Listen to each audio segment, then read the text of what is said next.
Saturn V Quarterly Film Report Number 4 covers progress during the period September-October-November 1963, highlighting Saturn ground test stage construction.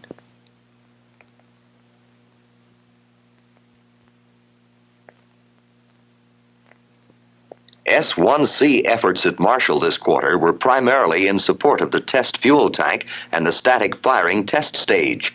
Installation of S-1C test tank upper bulkhead anti-slosh baffles was completed in early October, following receipt of the previously delayed tube supports and splice plates.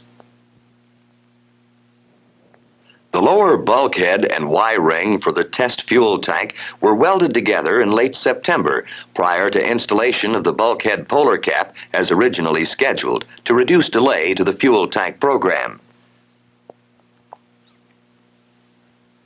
The polar cap fit-ups problem for the test fuel tank was resolved by October 1st, and the cap was welded in place. Anti-slosh baffles were later installed, completing assembly of the lower bulkhead. Marshall's recently completed hydrostatic test and vertical assembly building was placed in operation in early November for the first time to accomplish vertical assembly of the S-1C test fuel tank. The fuel tank upper assembly, consisting of bulkhead, Y-ring, and skin section, was first hoisted into the hydrostatic tower, where it remained while the lower assembly was inverted by means of a turning device aboard the C-frame S-1C components transporter. After inversion, the lower assembly was moved inside and lowered into position in the vertical assembly pit. The upper assembly was then lifted by cranes onto the lower assembly for mating. After the proper alignment had been made between the two assemblies, they were joined together by welding. Assembly of the S-1C test fuel tank aft adapter assembly neared completion at Marshall during the report period. Assembly of the fuel tank for the S-1CT, the static firing test stage, got underway this quarter. The lower bulkhead has been completed, and work is in progress on the upper bulkhead. Work on the first LOX bulkhead will begin in December. Welding of cylindrical skin sections began in November. Erection of the main assembly fixture for the S-1CT thrust structure at Marshall has been completed. This, plus installation of the center engine support fixture, essentially completed the Boeing portion of the S-1C tooling erection program. In addition, Boeing also delivered to MSFC all S-1CT fuel tank bulkhead tooling. Assembly of the thrust structure began in November. Construction at Marshall of an S-1C stage simulator by Martin Baltimore was completed in October. The simulator will be used to provide weight and center of gravity data for transportation, handling, and test tower clearances. At Marshall's S-1C static test stand, erection of the steel superstructure was finished this quarter. All deflector support trusses have been emplaced. Installation of the deflector manifolds and piping is underway. Installation of the technical systems for the stand is proceeding on schedule. At Marshall's Michoud operations, Boeing's S-1C activity this quarter consisted largely of installation of tooling and fixtures, such as this upper and lower thrust ring assembly fixture, which was fabricated at Boeing Wichita. In this intertank subassembly fixture, 3 panels will be spliced, forming a 60-degree segment of the intertank. 6 such segments will comprise a full intertank. The first intertank, which was a half of an intertank assembly for the test fuel tank, has been completed and shipped to MSFC. The forward handling ring will be assembled in this fixture at Michoud. The forward handling ring will be used in assembly and transportation of the major components of the S-1C stage and will become part of the transporter for the entire stage. Construction continued on Michoud's vertical assembly building and hydrostatic test stand. By November 1st, Boeing had been granted beneficial occupancy and was installing the bridge crane and other facilities inside the building. At Boeing Wichita, profile milling of the upper cap for the 33-foot-long center engine support has been performed. This is part of the thrust structure assembly. Contouring is necessary to fit the cap to the shear web assemblies. At Boeing Seattle, Saturn V support work continued, including compression testing on a panel simulating the oxidizer tank skin configuration. Test data recorded included applied load versus longitudinal deflection of the panel, ultimate load sustained, strain distribution in the panel versus applied load, and failure mode. At North American Aviation's Space and Information Systems Division, S-2 structural test stage fabrication and assembly continued during the report period at the Seal Beach Final Assembly Facility. By early October, welding was completed on the 12 thick-thin parts required for the aft common static bulkhead. At Seal Beach, the structural steel framing for the vertical assembly building is complete. Functional checkout of the 50-ton capacity gantry crane has been successfully performed. 2 ovens to heat-treat honeycomb cores have been certified. At the Santa Susana Propulsion Field Laboratory facility, the lock storage vessel has been accepted by S&ID, and the liquid hydrogen storage vessel is nearing the testing and cleaning phases.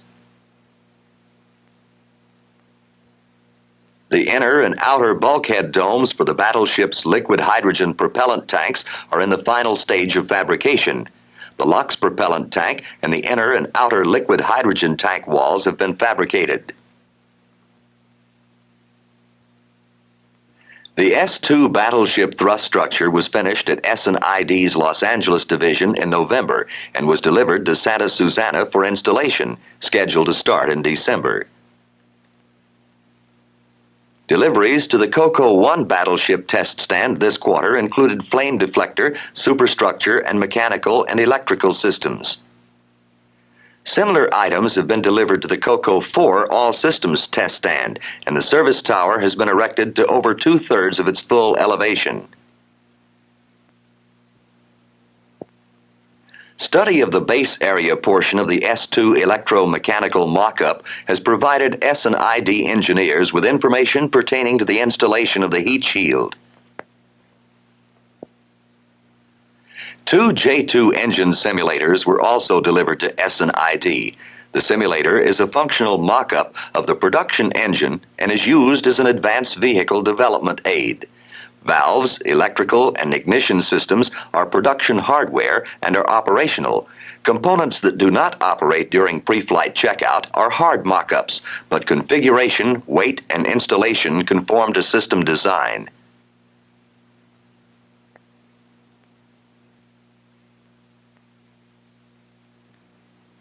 At Douglas Aircraft's Beta complex in Sacramento, where S-4B stages will be static fired, the superstructure for the battleship test stand Beta 1 was finished in late September.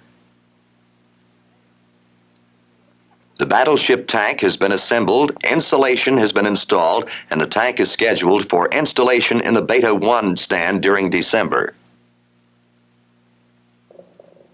The Beta complex blockhouse was virtually completed during the quarter. At Beta 3, the all-systems test stand, work on the superstructure and propellant storage tanks continued.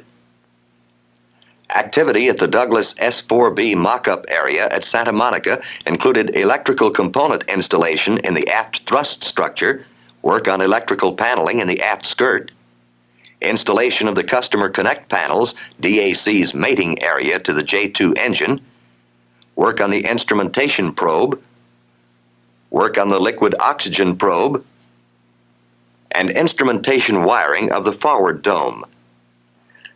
The S-4B auxiliary propulsion subcontractors, Marquardt Company and TAPCO, continued developmental activity during the quarter.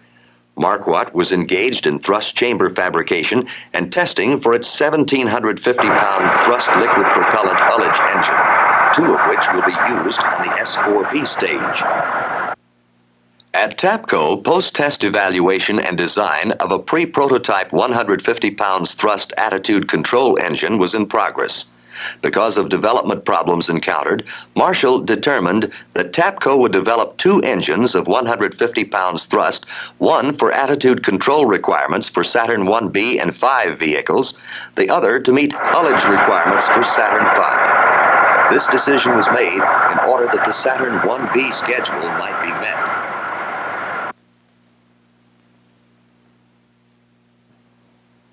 A major milestone in the F1 engine program was achieved on schedule in September with the completion of the first F1 production engine at Rocketdyne's Canoga Park plant. Designated for delivery to the Marshall Space Flight Center, the engine was first shipped for its acceptance testing to the Large Engine Test Area at Edwards Rocket Site. Here, Test Stand 1B2 had been selected for the Static Firing Series, a program in which the engine was subjected to operation under carefully prescribed conditions.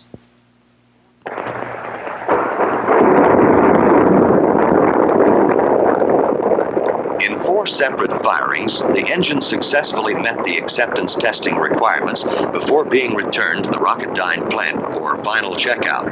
The longest firing was for 117 seconds. The initial F1 production engine was then transported aboard the Pregnant Guppy aircraft to the Marshall Center. On November 19th, the engine was installed in Marshall's S1 static test stand, one position of which was recently modified to accommodate the F1. Propulsion system testing of the engine was scheduled to begin in early December. At Edwards Rocket Site, construction continued this quarter on a new complex to provide test facilities for production F1 engines and to increase R&D engine test capabilities. Tank installation was accomplished on Stand 1C, and the superstructure was completed on 1E during the report period. To keep pace with the production of both R&D and production engines, new manufacturing facilities have recently been completed at Canoga Park. Over 200,000 square feet of manufacturing space has been added for the use jointly of the F1 and J2 engine programs. Delivery of J2 engines from Rocketdyne's Canoga Park plant to S&ID for the S2 electromechanical mock-up began in late November. A scale model of the altitude facility to be used at the Delta II test stand for the J2 program was tested this quarter at Component Test Lab Number 4 of Rocketdyne's Propulsion Field Laboratory. The Delta II test stand, which affords a 500-second run capability for the J2 engine, was completed in October.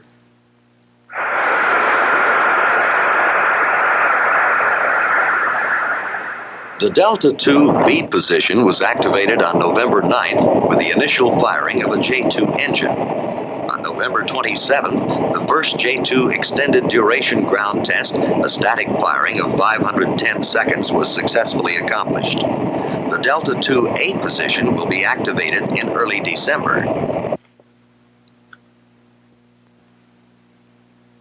At the Marshall Space Flight Center, steel erection for the Saturn V dynamic test stand began in early October. Completion of the 360-foot-tall structure is scheduled in November of 1964. Construction continued this quarter on the Saturn V high-pressure water system at Marshall. The 250 pounds pressure industrial water system, which utilizes huge pipes up to 8 feet in diameter, will have a pumping capacity of 270,000 gallons a minute. Millions of gallons of water will be forced by this system into flame deflectors at the S1C and F1 engine static test stands. At Marshall's Mississippi test operations, Phase 1 dredging of the Pearl River and Little Lake was completed in late October. The MTO construction dock was finished in November. Highway construction is well underway with some access roads also under construction.